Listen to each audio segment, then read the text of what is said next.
clear land for his palace. The record shows the fire actually damaged his own palace and started nowhere near where he planned to build a new one. He didn't just do nothing. He opened up public buildings to shelter refugees and even lowered the price of grain.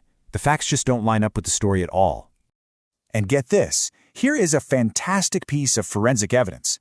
The night the fire broke out, it was lit up by a very full moon.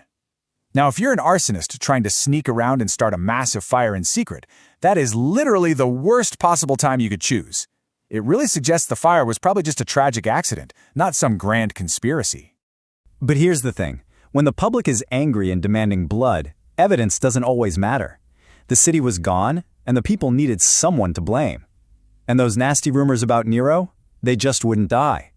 He found himself in a politically explosive situation.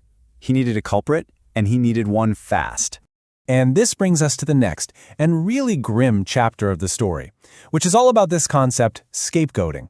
When you are under pressure and you need to deflect blame, you find someone else to take the fall. And it works even better if you pick a group that's already disliked and misunderstood.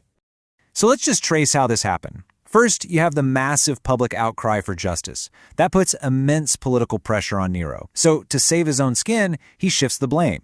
He finds a target in this small, unpopular, and widely misunderstood religious sect, the Christians. And what came next was an absolutely brutal and horrific persecution. It was a cold, calculated political move designed to turn all that public anger away from him and onto a convenient scapegoat. And make no mistake, this was a major historical turning point. So while Nero may not have been an arsonist, his actions to save himself from blame, they marked the first state-sponsored, large-scale persecution of Christians in the Roman Empire. It was a terrifying milestone that would change the course of history for this new religion. So that brings us to the final big question. If the evidence really points to him being innocent of starting the fire, why has this story of Nero the fiddling arsonist stuck around for 2,000 years? Well, the answer lies in who gets to write the history books. See, our main literary sources from this time, they're all pretty flawed.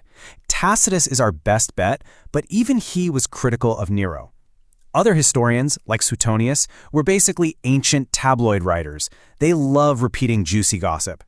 And crucially, after Nero died, the next imperial dynasty, the Flavians, had every reason to paint him in the worst possible light. It made their own rule look more legitimate. It's a classic case of political propaganda winning out over time. But no matter who started it, the fire's legacy was just immense. In the aftermath, Nero actually brought in some very sensible new building codes to prevent future disasters like this. But the cost